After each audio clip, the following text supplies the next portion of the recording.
Afin de bien travailler avec votre logiciel Adobe Photoshop CS6, il est important de connaître les raccourcis clavier pour gagner du temps dans votre travail.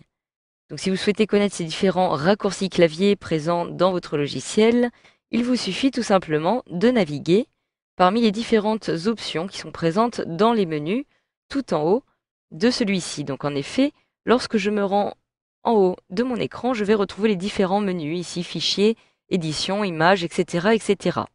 Si je me rends par exemple dans fichier, je retrouve ici les différentes actions que je peux réaliser à partir de ce menu. Donc pour chaque action, comme vous pouvez le voir, par exemple, nouveau qui va me permettre de créer un nouveau document, j'ai un raccourci clavier. En effet, celui-ci apparaît ici à droite. Je retrouve alors CTRL-N. Donc, je quitte cette petite fenêtre afin de fermer le petit menu déroulant en cliquant en dehors. Et si maintenant j'appuie sur CTRL plus N en même temps, automatiquement, j'ai cette petite fenêtre qui apparaît qui va me permettre de créer un nouveau document. Donc mon raccourci clavier CTRL-N fonctionne bel et bien. Si je ferme cette petite fenêtre, je peux ainsi l'utiliser facilement à chaque fois pour créer un nouveau document. Alors évidemment, cela va me permettre de gagner du temps et m'éviter de me rendre à chaque fois dans le menu Fichier, de retrouver Nouveau document dans la liste, puis de cliquer dessus, etc., etc. Donc vous pouvez procéder de la même façon, par exemple, avec les autres menus. Je retrouve alors Édition, qui va vous permettre, par exemple, de copier ou encore de coller des éléments. Donc évidemment, il s'agit d'une fonctionnalité que vous allez très souvent utiliser. C'est d'ailleurs pour cela que ces fonctionnalités disposent d'un raccourci clavier. Ce n'est pas par exemple le cas de l'orthographe que vous allez utiliser beaucoup moins souvent. Comme vous pouvez le voir, il n'y a pas de raccourci clavier à côté. Alors vous pouvez aussi utiliser, si vous le souhaitez, votre raccourci clavier pour des filtres. Donc pour toutes les autres options qui apparaissent ici, vous allez pouvoir avoir des raccourcis clavier. Donc si je souhaite par exemple appliquer un filtre, je me rends alors dans Galerie des filtres et j'applique, admettons, justement un filtre de découpage. Je clique alors sur OK pour valider et je viens donc d'appliquer mon filtre directement à cette image. Alors regardez bien, si je me rends à nouveau dans le menu filtre, je retrouve ici Galerie de filtres avec CTRL F.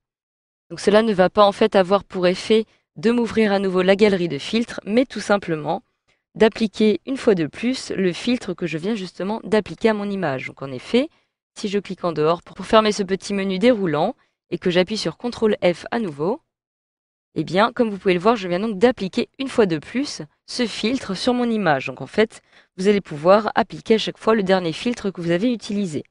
Alors de la même façon, vous pouvez aussi retrouver certains raccourcis clavier, mais cette fois-ci qui vont vous permettre d'accéder aux différents outils proposés par le logiciel. Donc pour retrouver les différents outils, il vous suffit de vous rendre dans le panneau outils qui se trouve ici sur la gauche. Vous avez tous les outils que vous pouvez utiliser sur vos images et chaque outil correspond justement à un raccourci clavier. Il s'agit en général d'une seule touche.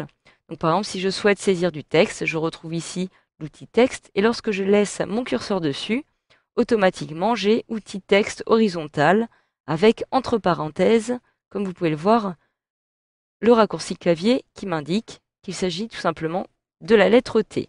Donc si je me place ici, que j'appuie une fois sur la touche T de mon clavier, automatiquement j'ai mon curseur qui prend l'apparence d'une zone qui va me permettre de saisir du texte. Et donc si je clique une fois dessus, je peux désormais saisir du texte, comme par exemple omotique, comme ceci.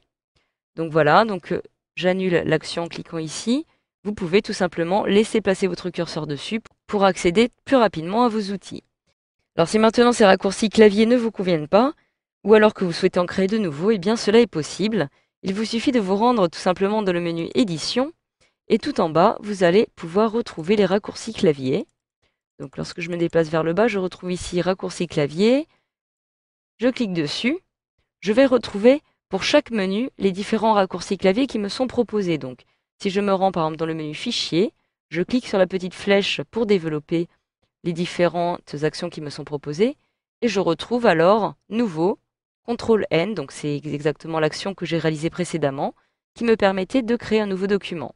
Je peux à tout moment décider de modifier ce raccourci clavier. Pour cela, il me suffit de cliquer dessus. Actuellement, le texte est mis en surbrillance et je peux maintenant saisir, par exemple, d'utiliser un nouveau raccourci clavier qui n'est évidemment pas utilisé ailleurs. Je saisis alors par exemple CTRL plus U avec un accent. Donc j'appuie une fois sur CTRL, je maintiens enfoncé et j'appuie en même temps sur U. J'ai automatiquement le raccourci clavier qui apparaît. Je clique alors sur OK. Et maintenant, si j'appuie à nouveau sur CTRL U, j'ai une petite fenêtre qui s'ouvre me demandant de créer un nouveau document. Donc voilà, grâce à cette formation, vous savez désormais maintenant comment utiliser les raccourcis clavier de votre logiciel Adobe Photoshop CS6.